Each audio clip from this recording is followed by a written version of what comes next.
ఆత్మవిశ్వాసానికి పట్టుదలకి మారుపేరు ఆవిడ. తన తండ్రి రాజకీయ వారసత్వాన్ని పుణికిపుచ్చుకొని రాజకీయాలలో ఒక చక్రం తిప్పారు. అలాగే ఒక సక్సెస్ఫుల్ పారిశ్రామికవేత్తగా, రాజకీయ నాయకురాలుగా ఉండి, అలాగే తన జీవితంలో కొన్ని ఆటుపోట్లను కూడా ఎదుర్కోవడం జరిగింది. వీటన్నింటినీ కూడా స్వీయ చరిత్ర రూపంలో ఒక పుస్తకాన్ని కూడా ఈ మధ్య ఆవిడ లిఖించడం జరిగింది. సో వీటన్నిటి గురించి మనతో పాటు కాసేపు ముచ్చటించడానికి గల్లా అరుణకుమారి గారు ఈరోజు మనతో పాటు ఉన్నారు. ఆవిడతో మాట్లాడి వారి యొక్క రాజకీయ అనుభవం, అలాగే ప్రస్తుతానికి ఆవిడ ఏం చేస్తున్నారు, ఇవన్నీ కూడా తెలుసుకుందాం. నమస్తే మేడం. నమస్తే అమ్మా. ఎలా ఉన్నారు? బాగానే ఉన్నా. ప్రశాంతమైన వాతావరణంలో చక్కగా జీవిస్తున్నట్టున్నారు మేడం. చాలా బాగుంది ఇల్లు అయితే. కావాలని ఇక్కడికి వచ్చామమ్మా. అవునా? అంటే ఇలా ఈ పచ్చటి పొలాల మధ్య ఉండడం మీకు ఇష్టమా? చాలా ఇష్టం. ఓకే. మీ గురించి మాట్లాడుకోవాలంటే ఒక ప్రజల మనిషిగా, ఒక పొలిటీషియన్గా అందరికీ దాదాపు తెలుసు. దానికన్నా ముందు ఒక స్వాతంత్ర సమరయోధులు, ఒక ఎంపీ, ఒక రచయిత, వారి కూతురు మీరు. సో రాజగోపాల్ నాయుడు గారు, సో ఆయన ప్రభావం మీ మీద ఎంతవరకు ఉంది? మీ ఇద్దరి మధ్య బాండింగ్ ఎలా ఉండేది మేడం? అంటే చిన్నప్పుడే లాస్ట్ మై మదర్. ఏ సంవత్సరంలో మేడం? నాకు 2 years. I'm 2 years old. Okay. I don't remember here face also. So అమ్మగారి పెంపకం అనేది మీకు తెలియదు? I didn't feel her touches or her face, and I didn't know anything about my mother. But my father అన్నీ అయి పెంచారు నన్ను. Plus మా ఫాదరు, మా అమ్మది లవ్ మ్యారేజ్. ఓకే. అయ్యి మరి స్వాతంత్ర సమరం నడిపినప్పుడు ఆయన జైలుకి వెళ్ళారు. మా మదరు ఆయన చేసిన దాన్ని ఆమె కంప్లీట్ చేస్తానండి. ఆమె జైల్లో పెట్టారు. పెట్టినప్పుడు నన్ను ఆమె కడుపుతో ఉంది. మరి తర్వాత వదిలిపెట్టారు. మళ్ళీ ఇంటికి వచ్చిన తర్వాత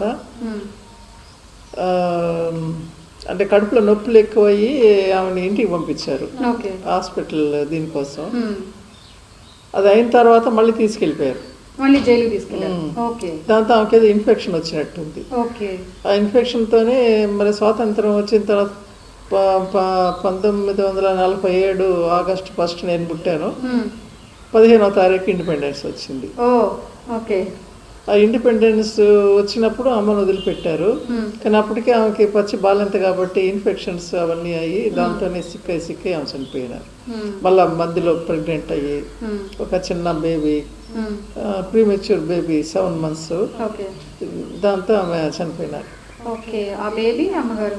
ఇద్దరు చనిపోయారు. సో ఒక రకంగా చెప్పాలంటే దేశం కోసమే చనిపోయారు. అంతే. స్వాతంత్రం కోసం పోరాడి, అసలు ప్రెగ్నెంట్ గా ఉన్నప్పుడు కూడా ఆవిడ జైల్లో ఉన్నారంటే దేశం కోసమే. ఓకే.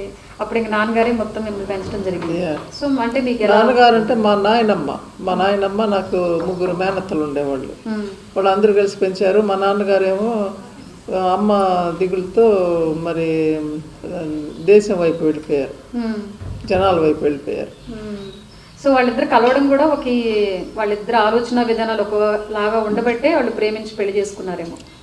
అట్లా కాదు కానీ చిన్నతనంలోనే మరి వాళ్ళ ప్రేమ మొదలైంది. చిన్నతనంలోనే, ఎలిమెంటరీ స్కూల్లోనే. అవునా? ఓకే. అంటే వాళ్ళ టీచర్ అందరికీ ఒకే టీచర్ అంట, అన్ని క్లాసులకు. అప్పుడప్పుడు లీజర్ టైంలో వాళ్ళు పిల్లలందరినీ కూర్చోబెట్టి ఊరికే సరదాగా అది ఇది మాట్లాడేవాడంట అయ్యవారు. అరే మీరు ఎవరు పెళ్లి చేసుకుంటారో పలకలో రాయండి అని చెప్పారట. అప్పుడు నాన్నగారు రాయలేదు. రాసినప్పుడు చదవమంటుంటే మా నాన్న వస్తే నేను మళ్ళీ చదువుతానని చెప్పాడట. పద్మావతి అనే పేరు ఆయన రాసుకొని ఉన్నాడు. పద్మావతి అనే పాపయ్య నాయుడు పేరు రాసింది. మా అమ్మ రాజగోపాల్ నాయుడు రాసింది. మళ్ళీ వెంటనే చెరిపేసి అమ్మ పేరు రాసుకున్నాడు. ఇంకా అప్పటి నుంచి వాళ్ళ లవ్ బాండింగ్, లవ్ అట్లా మొదలైపోయింది. అంటే అసలు చాలా బాగుంది మేడం లవ్ స్టోరీ. అక్కడ స్టార్ట్ అయింది వాళ్ళకి. అక్కడ స్టార్ట్ అయింది. ఓకే. సో అలా ఇంక వాళ్ళు అప్పుడు చదువుకోవడం, ప్రేమించుకోవడం, పెళ్లి చేసుకోవడం. ఇంట్లో ఎవరికి ఇష్టం లేదు మా నాన్నగారి వైపు. ఆయన నాన్నగారు పట్టుపట్టి అమ్మని చేసుకున్నారు. వాళ్ళు సరిగా ఎక్కువ ఎంజాయ్మెంట్ కూడా చేయలేదు. ఈ స్వాతంత్ర పోరాటాలు దాంట్లో వెళ్ళిపోయారు నాన్నగారు. మళ్ళీ నాన్నగారు వెళ్ళిపోతే మిగిలిన అమ్మ చేస్తూ ఉండింది. మళ్ళీ అమ్మను కూడా జైల్లో పెట్టేయడం. ఇట్లా కనీసం 2 years అయినా కలిసి ఉండలేకపోయినారు. అయ్యో, ఓకే. వాళ్ళ పెళ్ళైన వెంటనే మీరు పుట్టారా? ఇంకా వాళ్ళకి ఇంకా స్వాతంత్రం అదే దాంట్లోనే అమ్మగారి అయ్యారు. ఓకే. ఇంకా అంటే మొత్తం మీకు అమ్మ అనేది తెలియకుండానే బాల్యం అంతా కూడా అయిపోయింది. ఓకే. మీరు పుట్టడం అంతా చంద్రగిరిలోనే కదా మేడం? లేదమ్మా, మా ఊరు దిగువ, మాకు ఈ ఊరు అది చంద్రగిరికి దగ్గర. చంద్రగిరికి మాకేం సంబంధం లేదు. ఓకే. కాకపోతే అప్పుడు నాన్నగారు ఎంపీగా చేసినప్పుడు అదొక సెగ్మెంట్, 7 segmentsలో. నేను నాన్నగారు అయిన తర్వాత నేను ఎంపీగా పోటీ చేయాలనుకున్నాను. అప్పుడు రకరకాల అడ్డంకులు అవి వచ్చి మరి ఇది ఎంపీగా వేరే అతనికి డిసైడ్ చేశారు. అప్పుడు నాకు రాజీవ్ గాంధీ గారు చంద్రగిరి సీటు డిసైడ్ చేశారు ఎమ్మెల్యేగా. అప్పుడు నాకు ఎమ్మెల్యేగా పోటీ చేయడం కూడా ఇష్టం లేదు. కానీ రాజీవ్ గాంధీ గారు ఫోన్ చేసి, లేదు యూ షుడ్ కంటెస్ట్, అదర్వైజ్ వాళ్ళని మరి పేరు కూడా లేకుండా చేశారనుకుంటున్నారు, I'm there for you, you can go and contest అని చెప్పిన దానివల్ల నేను వచ్చాను. నేను వచ్చినప్పుడు నాకు ఆ చంద్రగిరిలో ఊరు తెలియదు.